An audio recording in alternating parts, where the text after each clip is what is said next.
Alors, je vais vous parler pendant 3 vidéos de l'histoire du Champ de Mars. Il y a plusieurs raisons à ça. La première, c'est qu'à l'heure actuelle, il y a des grands chamboulements au Champ de Mars. On discute de projets pour le transformer. Et pour bien préparer l'avenir, il faut comprendre les choix du passé. C'est très important de comprendre des choix qui sont parfois subtils et mal connus. La deuxième chose, c'est qu'il y a énormément de documents, de livres, de vidéos sur la Tour Eiffel, mais il n'y a quasiment rien sur le Champ de Mars. Et pourtant, c'est un lieu très intéressant. Et la troisième raison, justement, c'est que depuis le XVIIIe siècle, le Champ de Mars concentre une quantité d'événements essentiels de l'histoire de France. Cette troisième vidéo sur le Champ de Mars va débuter au lendemain de l'exposition de 1900. L'exposition universelle de 1900 a été un succès considérable et quand on l'a détruit, c'est un no man's land, une désolation totale et le Champ de Mars va changer de nature à ce moment-là. On va décider d'en faire un jardin, il va y avoir une grande réflexion pour savoir comment on fait et donc le XXe siècle, ça va être l'histoire du Champ de Mars comme jardin.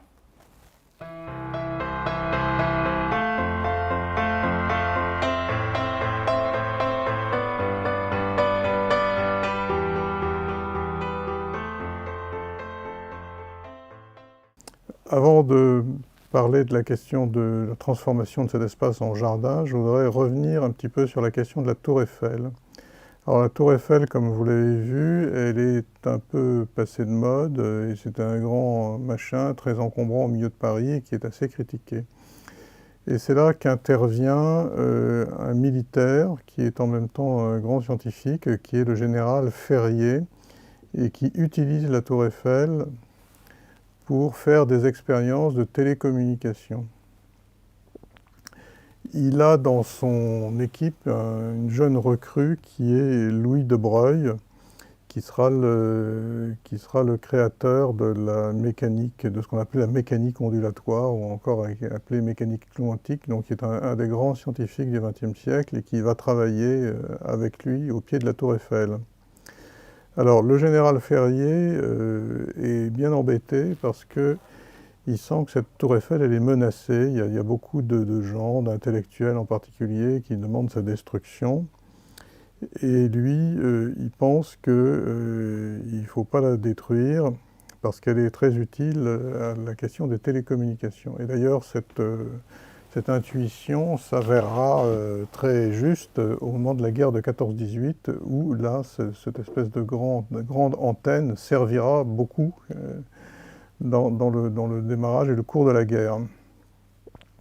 Alors, qu'est-ce qu'il va faire, le général Ferrier? Eh bien, il va accréditer l'idée que c'est non seulement un bâtiment qui a de l'intérêt sur le plan technique, mais que ça a aussi un intérêt artistique. Et c'est à ce moment-là qu'il va commencer à développer le culte de Gustave Eiffel. C'était assez scabreux à l'époque parce que Gustave Eiffel était pris dans des scandales financiers, notamment le scandale de Panama, et il a fini la fin de sa vie tout à fait discrédité et il a même été menacé d'aller en prison. Mais le général Ferrier fait sculpter par Bourdelle un buste qui est doré à la feuille et qui, en quelque sorte, sanctifie à la fois Eiffel et sa tour. Et ce buste est installé sous la tour Eiffel, et donc cette espèce de, de mise en valeur du caractère exceptionnel d'Eiffel contribue à pérenniser la tour. Alors, le problème, c'est qu'on sanctifie en quelque sorte Eiffel et on oublie dans la foulée le véritable créateur de la tour Eiffel, qui est l'architecte Sauvestre. Alors, Ferrier, donc vous voyez, a beaucoup d'importance à ce moment-là dans la pérennisation de la tour Eiffel, et on va lui faire un monument une fois qu'il est mort, et ce monument va être confié à un sculpteur assez important à l'époque, qui est François Sicard.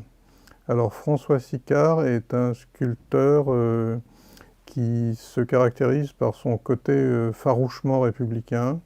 C'est un proche de Clémenceau Il a fait des bustes de Clémenceau et il a fait aussi, par exemple, le groupe central du Panthéon qui représente la Convention. Donc c'est un groupe avec beaucoup de personnages.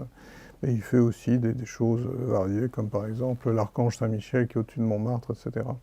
Et donc ce monument à Ferrier est assez intéressant au Champ de Mars parce que le Champ de Mars est un lieu où il y a eu énormément de sculptures à la fin du 19e siècle.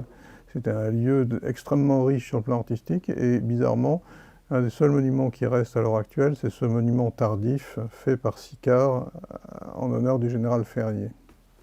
Donc au début du XXe siècle, il y a un tournant majeur pour l'espace du Champ de Mars qui est sa transformation en jardin.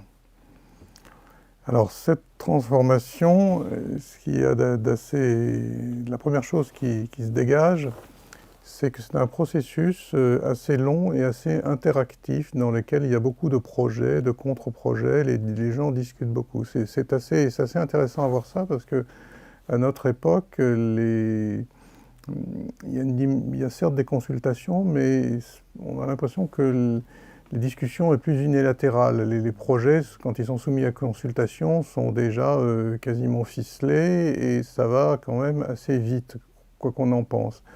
À l'époque, il y a eu vraiment une concertation très approfondie, des projets, des contre-projets, des discussions, et ça a duré un certain nombre d'années. Alors, quelles étaient les idées ou les conceptions de ce jardin qui se sont affrontées? Alors, on peut dire, dans les grandes lignes, qu'il y avait au départ, il y avait deux idées, deux parties, on pourrait presque dire. Il y avait d'abord, il faut voir que le conseil municipal, il faut voir que Paris, à l'époque, n'était pas gouvernée par un maire, mais par l'administration. Mais par contre, elle avait un conseil municipal avec des élus. Alors ces élus ont été assez actifs dans la conception du Champ de Mars, et notamment les élus de gauche et les élus du 15e arrondissement. Quelles étaient leurs idées directrices? Ils voulaient que le Champ de Mars ait un intérêt populaire, si je puis dire, et pour cela, ils ont vraiment promu deux idées importantes. La première chose, c'est qu'il y ait un certain nombre de distractions au Champ de Mars, que ce soit un lieu pour qu'on aille, où on aille se distraire et se promener le dimanche. Alors pour ça, il prévoyait des lieux pour le sport, des gargotes. Il y en a qui demandaient qu'il y ait un port de plaisance le long de la Seine côté Tour Eiffel. Il y en a d'autres qui ont imaginé que c'était l'époque où les dirigeables, on croyait encore aux dirigeables, que ça soit transformé en port de dirigeables. Et il y en a qui voulaient, puisque les hivers on était tout à fait à la fin du petit âge glaciaire, que la pelouse centrale puisse être transformée en patinoire en hiver. Bref, qu'il y ait un certain nombre de sports et de distractions.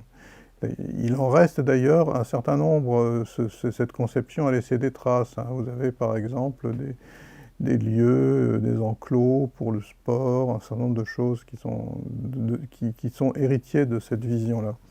Leur deuxième idée, et c'est peut-être l'idée la plus importante, c'est qu'ils ne voulaient pas que le Champ de Mars soit d'un bloc, parce qu'ils ne voulaient pas isoler le 15e arrondissement, qui était déjà un quartier ouvrier et jugé comme périphérique. Ils voulaient au contraire qu'il y ait une bonne circulation et que le 15e et le 7e, en quelque sorte, on aille de l'un à l'autre et que ça s'interpénètre facilement. Et ils étaient farouchement demandeurs de rues qui traversent le Champ de Mars. Et d'ailleurs, au départ, il était prévu plus de rues qu'il y en a à l'heure actuelle. Il y avait non seulement les rues, disons, parallèles, orthogonales, mais ils avaient prévu un système de diagonales. Donc le Champ de Mars était un lieu sur lequel ils mettaient vraiment l'accent sur le fait qu'ils ne devaient pas séparer le 15e et le 7e, mais qu'au contraire, on puisse aller de l'un à l'autre et que ça favorise les échanges. Alors, quel était le point de vue de l'administration? Alors, l'administration, il faut voir qu'on était à une époque où l'urbanisme de prestige était plutôt développé rive droite, avec l'environnement du parc Monceau, la plaine Monceau et les Champs-Élysées. Et l'administration parisienne était assez fière de cet urbanisme qui donnait du prestige à la capitale. Et par contre, côté rive gauche, le Champ de Mars, comme je l'ai dit, était un terrain vague, et puis au-delà, c'était des quartiers ouvriers très pauvres. Et donc ils avaient la volonté de rendre cette partie de Paris plus prestigieuse et peut-être aussi prestigieuse que la rive droite. Et donc pour eux, le Champ de Mars devait être une sorte de Champs-Élysées vert de la rive gauche. Alors pour rehausser le niveau de prestige du Champ de Mars, et puis aussi pour le financer, ils ont eu l'idée de lotir les bords en y mettant des immeubles. Alors effectivement, le fait de vendre des immeubles, ça rapportait beaucoup d'argent et ça permettait de faire les aménagements nécessaires. Mais ils ont voulu aussi que ces immeubles soient prestigieux. Et c'est pour ça que la première rangée d'immeubles, qui est contre le Champ de Mars, a été dédiée à des hôtels particuliers qui, effectivement, sont souvent très beaux et amener ici des personnalités et évidemment des gens très aisés. Alors donc après un certain nombre de débats entre les élus parisiens et l'administration, finalement le projet s'est un petit peu dessiné et il a été confié à deux personnalités très importantes qui sont l'architecte Formiger et le jardinier, ou disons le paysagiste Forestier. Jean-Camille Formiger est un architecte particulièrement brillant. Il est intervenu dans des restaurations importantes comme celle de l'abbaye de Conques ou de la tour Saint-Jacques, dans certaines constructions comme le viaduc Birakem. Mais surtout, il a longtemps été architecte en chef des promenades et jardins de la ville de Paris. C'est lui qui est le créateur des serres d'Auteuil et d'un certain nombre de jardins à Paris. Et c'est lui qui va prendre en charge le Champ de Mars. Alors, j'insiste sur le fait que créer un jardin, enfin, on a l'impression qu'un architecte, c'est quelqu'un qui crée des bâtiments, mais créer un jardin, on ne comprend pas toujours que ce soit une œuvre d'architecture. Et en fait, créer un jardin, c'est quelque chose de très subtil, qui nécessite de comprendre les usages et de bien réfléchir à la façon dont ça va fonctionner. Et il faut bien voir que le Champ de Mars, c'est pas simplement un espace vert dans lequel on a mis de la verdure, c'est vraiment quelque chose qui a été conçu par un architecte. Je crois qu'on aurait assez de facilité pour comprendre que, par exemple, un jardin conçu sous l'Ancien Régime, par exemple, par le nôtre, aurait une structure qui doit être respectée. Il se trouve que, à l'heure actuelle, le 19e siècle est moins connu, moins compris, et je pense qu'il y a des gens qui ne comprennent pas ou qui ne savent pas que l'œuvre de Formiger est quelque chose qui est une œuvre en soi. Alors, qu'est-ce qu'il a fait Formiger? Eh bien, d'abord, c'est qu'il a repris l'idée d'un jardin avec des rues traversantes. C'est-à-dire qu'il a fait un jardin très particulier, très original, qui n'est pas entouré de grilles et qui n'est pas protégé par des horaires. En effet, la plupart des grands jardins de Paris et de toutes les villes du monde, ils ont des grilles, ils ont des horaires, et c'est comme ça qu'est gérée sa sécurité, leur sécurité. Le Champ de Mars, il n'a pas de grille, pas d'horaire, on peut y venir 24 heures sur 24. D'ailleurs, tous ceux qui aiment Paris ont souvent profité le soir ou la nuit du Champ de Mars, surtout en été. C'est quelque chose de très agréable. Mais c'est quelque chose qui, si ça n'avait pas été conçu intelligemment, aurait pu mal tourner parce qu'il y a un problème de sécurité qui se pose dans un jardin à partir de certaines tailles. Et justement, l'idée de Formiger, qu'il a repris des débats précédents, c'est de créer des traversantes. Ces traversantes, c'est des rues qui ne sont pas trop grosses, qui ne génèrent pas beaucoup de trafic, mais qui sont régulièrement espacées, et qui font que partout où on est dans le Champ de Mars, on est finalement près d'une rue ou en vue d'une rue. Et donc, jour et nuit, les gens se sentent finalement en sécurité. Ce système de rues traversantes, c'est un système informel. Personne ne se rend compte qu'il a été conçu de façon très originale et très intelligente, mais c'est grâce à lui que fonctionne le Champ de Mars. Ensuite, qu'est-ce que Formigé a fait d'autre? Alors, il a prévu une entrée progressive au Champ de Mars. Les deux rangs d'immeubles qui ont été construits sont construits d'abord en taille décroissante. Ceux qui sont plus près des hôtels particuliers sont plus bas, et tous sont entourés de petits jardinets. Si bien que quand on entre dans cet ensemble loti, on est déjà un peu au Champ de Mars parce qu'il y a beaucoup de verdure et on circule au milieu de ces jardinets. La deuxième personne à être intervenue au Champ de Mars, c'est Jean-Claude Forestier. Il est intervenu en tandem avec Formigé, il est un peu moins connu que lui, mais il a eu une grande importance en fait.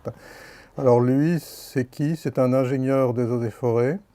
Il a une formation de polytechnicien au départ, et après les eaux et forêts, il a également fait Sciences Po. Donc c'est quelqu'un qui a une formation assez éclectique. Et il va imprimer sa marque au Champ de Mars. Alors, il a déjà fait, avant le Champ de Mars, des réalisations dans Paris qui sont importantes, notamment l'avenue de Breteuil. Et dans l'avenue de Breteuil, on retrouve un peu la même idée qu'au Champ de Mars en plus petit, c'est qu'il y a un espace vert qui est bordé par des routes. Et les routes font que l'idée même de clôturer l'espace vert serait absurde. Vous voyez, quand on est au milieu de l'avenue de Breteuil, personne ne penserait qu'il faudrait des clôtures. Pourquoi? Parce qu'il y a des petites routes qui passent à côté et qui font que tout le monde est en permanence en vue, donc il n'y a pas de problème. Alors, au Champ de Mars, quel va être son apport? Eh bien, il va mettre une richesse botanique assez importante dans le Champ de Mars. Les gens qui s'intéressent à la botanique et à l'écologie peuvent comprendre que le Champ de Mars a une grande richesse d'essence végétale, notamment au niveau des arbres. Alors ensuite, il y a un deuxième aspect très important, mais qui malheureusement a été un peu effacé par le temps, c'est que Forestier avait des idées personnelles sur l'art des jardins, et en particulier, il n'aimait pas les bordures de plantes annuelles, genre œillet d'Inde, etc. Il aimait les bordures de plantes vivaces, et qui soient un peu hautes et un peu fournies, si vous voulez. Et donc ça, alors on en trouve des petits bouts encore au Champ de Mars, notamment dans les bordures, sur les parties latérales, jardin anglais, mais il paraît qu'autrefois le Champ de Mars était très beau parce qu'il y avait énormément de plantes vivaces. Alors finalement, le Champ de Mars, maintenant, il agrège trois parties qui chacune apportent un élément différent. Il y a d'abord au centre ce grand tapis vert qui est l'axe de la perspective entre la Tour Eiffel, le Trocadéro, École Militaire, et qui est vraiment approprié par les Parisiens. Beaucoup de gens y viennent en été pour s'asseoir, pour pique-niquer, etc. C'est vraiment là, on peut dire que l'idée des Champs-Élysées verts de Paris est bien réalisée, hein. Malheureusement, comme vous le savez, le projet actuel prévoit de rétrécir ce tapis vert et en plus de le mettre en hauteur à 30 cm, bordé de gros blocs de granit. Donc ce tapis vert sera peut-être plus la même chose dans quelques années, mais enfin c'est vraiment l'axe emblématique du Champ de Mars et un lieu très apprécié de tous les Parisiens. Alors de chaque côté, il y a un espace jardin anglais, qui est un espace beaucoup plus intime, avec des irrégularités, des sinuosités, et donc vous voyez, tout l'aspect un peu dur de la perspective à la française, il est compensé par cette intimité qu'on retrouve dans les jardins anglais. Et puis tout à fait sur l'extérieur, il y a les deux grandes allées cavalières qui sont à la fois très simples et magnifiques, et il est tellement agréable de se promener, et qui sont des sortes d'Unter den Linden à la française, dans lesquelles Forestier a mis des tilleuls, mais des tilleuls de Hongrie qui sont des tilleuls de grande taille. Alors cet ensemble est complété aux deux extrémités, d'abord par les deux jardins anglais qui sont de chaque côté de la Tour Eiffel et qui datent de l'exposition de 1878. Donc c'est deux jardins qui sont très charmants, avec des bassins, avec des rocailles. Enfin, malheureusement, ils sont fermés au public et privatisés en ce moment par la Société de la Tour Eiffel, hein. Mais ceux qui s'en souviennent encore, et peut-être qu'à l'avenir ils seront à nouveau accessibles au public, c'est un des plus beaux endroits du Champ de Mars.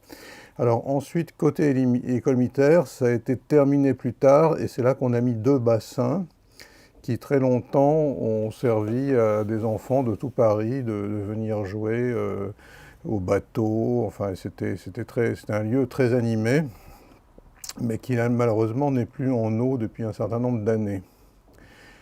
Et il a même été envisagé à un moment donné de prolonger le Champ de Mars, justement en détruisant les bâtiments sans intérêt de l'école militaire, en ne gardant que la partie historique centrale, en faisant des jardins tout autour et en incluant la place de Fontenoy par derrière, ce qui aurait augmenté considérablement le Champ de Mars et aurait finalement permis de ne garder de l'école militaire que ce qu'il y a de vraiment intéressant. Ça s'est pas fait. Alors donc voilà. Disons que à la veille de la Première Guerre mondiale, il y a eu un changement de destination du Champ de Mars. C'est vraiment devenu un jardin, et un jardin qui a été vraiment mûrement pensé et structuré. Il faut vraiment insister là-dessus parce que quand il s'agit de jardin du grand siècle, comme tout ce qui est du grand siècle, on comprend que c'est une œuvre d'art et que ça a beaucoup de valeur. Mais ce qui est du 19e siècle, on a juste l'impression que c'est des hectares avec de la verdure à l'intérieur, mais on n'accorde pas à ce jardin de Formigier le même génie qu'on accorderait par exemple à Le Nôtre. Et c'est un tort, c'est un jardin qui est extraordinairement bien pensé. Alors, pendant la guerre et après la guerre, la grande machine artistique française est complètement à l'arrêt et la France a envie de reprendre le dessus. Alors, il y a une exposition qui est organisée, une exposition des arts décoratifs qui est organisée en 1925, mais elle est de taille relativement petite et ne concerne pas le Champ de Mars. Et puis, une grande exposition est organisée en 1937. Alors, cette exposition, généralement, on la présente comme une exposition universelle, mais c'est une erreur totale. En fait, ce n'est pas une exposition universelle, et elle-même, elle s'intitule « Exposition internationale des arts et des techniques appliquées à la vie moderne ». Alors, qu'est-ce que ça veut dire? D'abord, le thème est bien donné, c'est la vie moderne.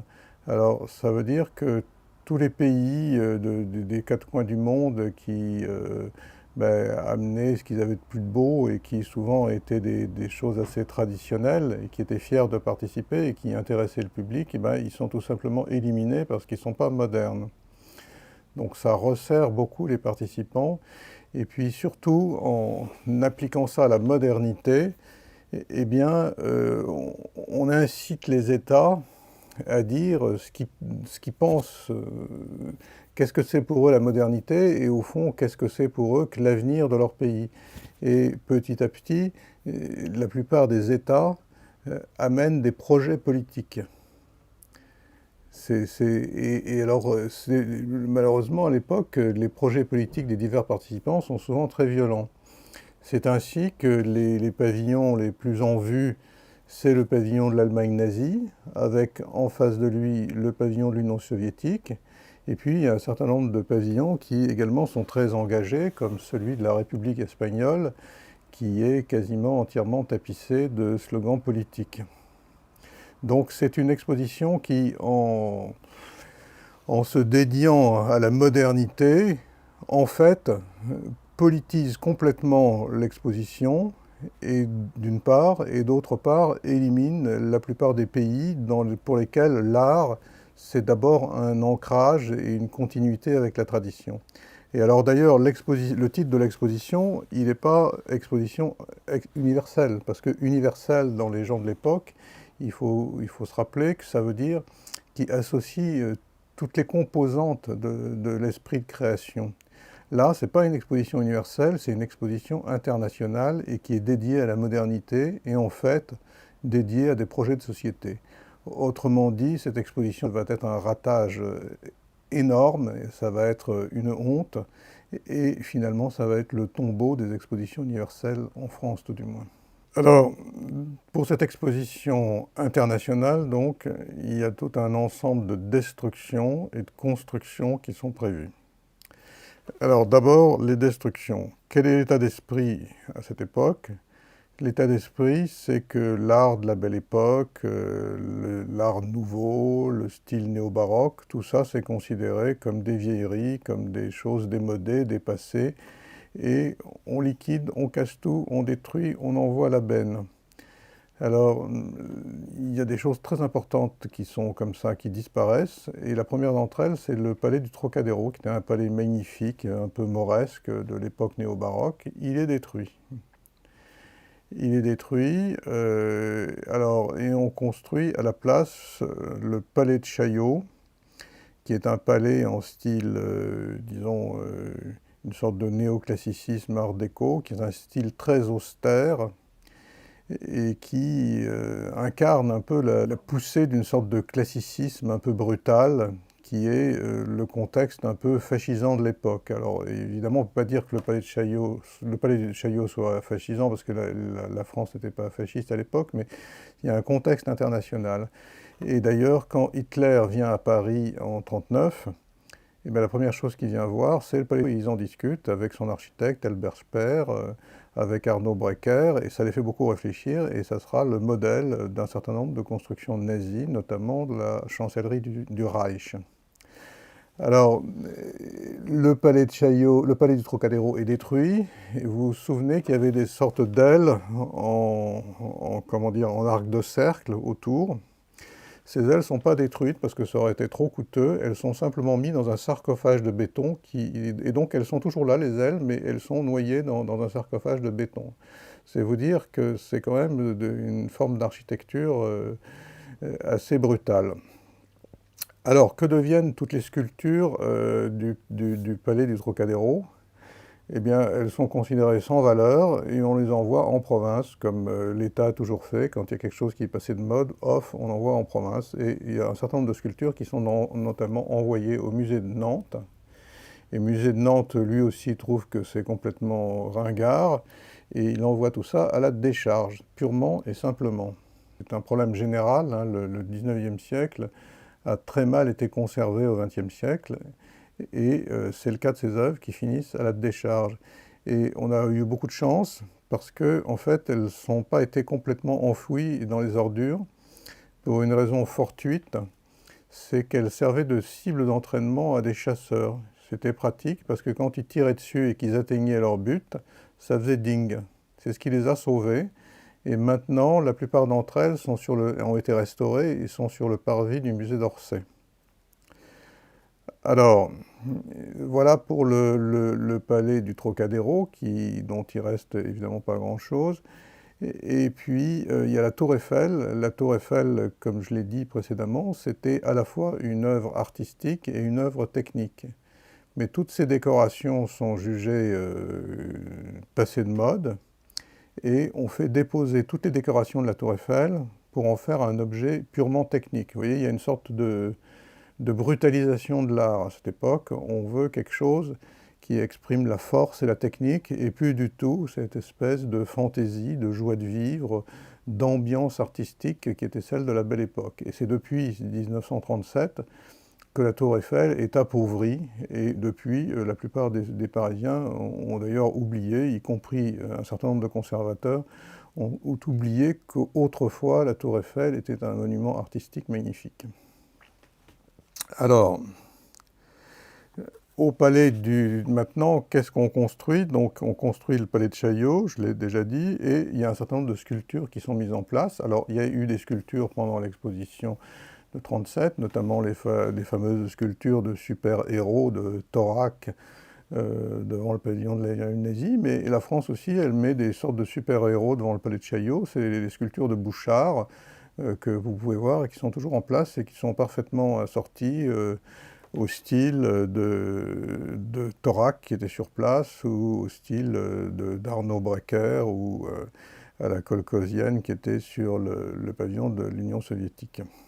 Alors, il y a quand même un point positif dans l'exposition de 1937, et ça, il faut vraiment le souligner, c'est qu'elle a respecté le Champ de Mars. C'est-à-dire qu'elle s'est installée partout où il y avait de la place, mais elle n'a pas redétruit le Champ de Mars. Elle s'est installée qu'à des endroits libres, et donc elle a confirmé, en quelque sorte, le fait que le Champ de Mars n'était pas un espace vide pour 36 000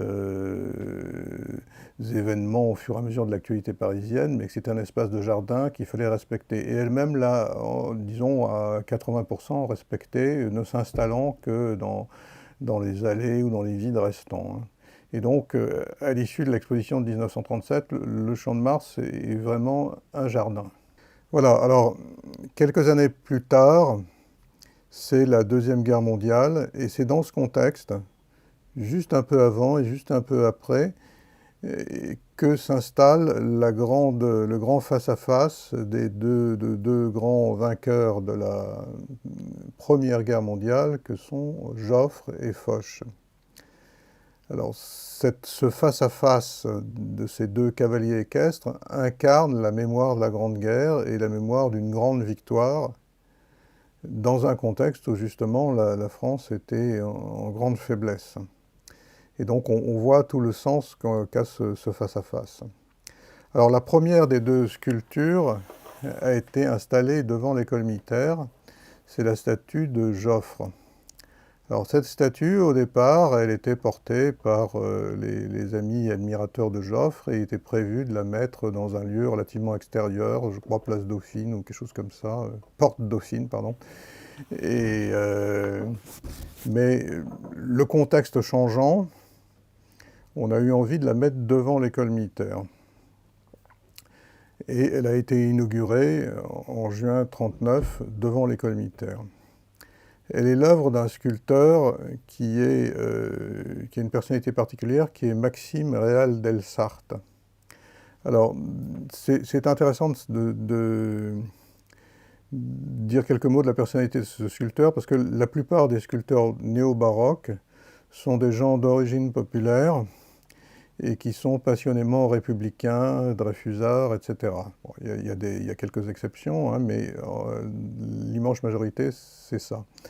Et Maxime Réal Delsarte, il fait partie d'une génération différente, qui est la génération d'après la Première Guerre mondiale, et lui, il a complètement viré dans l'autre sens. D'abord, son travail artistique, il diffère des artistes précédents. Ce ne sont plus des sculpteurs qui font des monuments aux grands hommes, c'est-à-dire des monuments pleins de, comment dire, qui sont très positifs et qui donnent exemple et qui cherchent à se remémorer des choses exemplaires. Là, ils sont plutôt accaparés dans cette génération à faire des monuments aux morts, ce qui doit être un petit peu déceptif à la longue. Et ce Maxime Réal Delsarte, il a aussi un engagement politique. Il devient un des fondateurs et président d'un mouvement qui s'appelle les Camelots du Roi, et qui est une sorte de, comment dire, de mouvement en appui de l'Action française, qui au départ distribuait les tracts de l'Action française et qui s'est un peu autonomisé pour être peut-être plus engagé que l'Action française encore. Donc un mouvement qu'aujourd'hui on qualifierait d'extrême droite. Alors, qu'en est-il de l'autre statue, la statue de Foch? La statue de Foch, donc elle est installée à l'heure actuelle place du Trocadéro, et elle est l'œuvre d'un grand sculpteur de la période de l'Art déco qui s'appelle Vlerick, et qui a un musée dans le sud de la France, à Mont-de-Marsan. Alors, il a un peu tardé à la faire, ça a été un peu long, si bien qu'il est mort entre-temps et ça a été fini par un de ses collaborateurs. Ce qu'on retient généralement, c'est qu'il a fait des choix qui sont vraiment des choix artistiques et qui s'écartent du réalisme. Par exemple, Foch aimait bien se déplacer sur des petits chevaux qui étaient des pur sang de petite taille. Mais pour la monumentalité de la sculpture, il a voulu mettre un grand cheval de grande taille, qui n'était pas du tout le genre de monture qu'affectionnait Foch. De même, pour donner une impression de chef dont la pensée et la cérébralité dominent la bataille, il n'y a pas mis son képi de maréchal, alors que pour les militaires, surtout de ce rang-là, c'est très important d'avoir cet insigne, cette décoration importante. Alors ce qui est intéressant à voir aussi, c'est les déplacements successifs de cette statue. On a beaucoup tâtonné pour lui trouver son emplacement, et c'est important de voir les pérégrinations de cette statue. Alors d'abord, elle a été mise sur la terrasse, entre les deux ailes du palais de Chaillot, face à la tour Eiffel, et assez avancée au-dessus de la Seine. Et finalement, ça n'a pas plu, parce que quand les gens arrivent par la place du Trocadéro, on voyait la statue par derrière, c'est-à-dire que les gens avaient le nez dans les fesses du cheval. Alors ensuite, ils l'ont mis dans un deuxième emplacement qui était face aux gens qui arrivent sur cette esplanade, en étant toujours sur l'esplanade, mais plus au bord de l'endroit où il y a une sorte de dépose des passants. Mais du coup, ça ne marchait pas très bien non plus, parce que, en fait, Foch tournait le dos à Joffre. Et c'est à ce moment-là qu'on l'a remise un peu plus loin, au bord du rond-point. C'est-à-dire que quand on arrive sur cette esplanade du Trocadéro, on voit Foch des deux faces. Et Foch, il est dans la perspective, et il est dans la continuité du regard de Joffre. Donc cet emplacement, vous voyez, c'est le troisième emplacement. Et il est prévu, dans le grand projet d'aménagement du Champ de Mars, un quatrième déplacement qui mettrait Foch tout à fait au fond du square, au milieu des buissons, et complètement hors de portée par rapport à Joffre.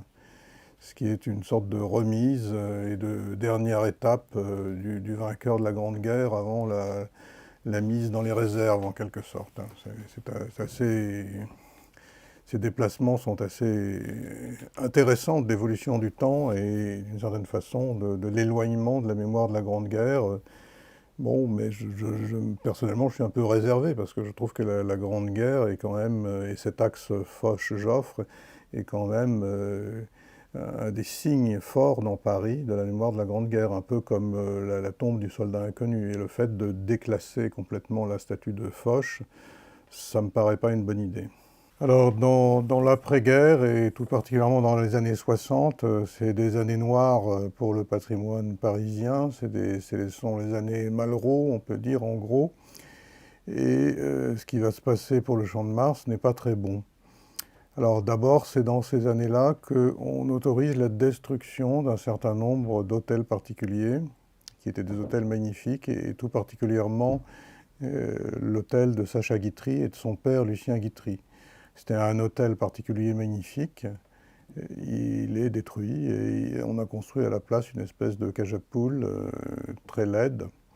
La seule chose qui est conservée, c'est la statue de Lucien Guitry qui avait été édifiée par son fils Sacha. Alors c'est intéressant parce que cette statue, elle est dans une sorte d'enclave dans la parcelle privée. Pourquoi ? Parce qu'à l'époque, il y avait tellement de statues à Paris, et la plupart ont disparu évidemment, il y avait tellement de statues qu'un règlement limitait la création de statues supplémentaires et interdisait d'élever un monument à un grand homme moins de 10 ans après sa mort. Et Sacha Guitry a fait élever ce monument, mais sur sa parcelle privée, qui est en quelque sorte sur laquelle il y a une ouverture du public, mais c'est une statue sur parcelle privée. Alors, autre événement dans les années Malraux, c'est la création de la tour Montparnasse, qui se place dans la perspective d'une façon assez laide, mais qui était considérée à l'époque comme quelque chose de très beau. Tour Montparnasse qui d'ailleurs va être rehaussée et élargie prochainement, végétalisée également. Voilà, donc la perspective disons, Trocadéro, école militaire, est un peu perturbé par cette tour de Montparnasse qui, je le répète, va encore grossir prochainement. Alors, dans les dernières décennies, des monuments ont été érigés sur le Champ de Mars. Il y a en particulier 2 monuments. Le monument pour la paix de Clara Alter et Jean-Michel Villemotte, d'une part, et d'autre part, le monument pour les droits de l'homme de Ivan Taymer.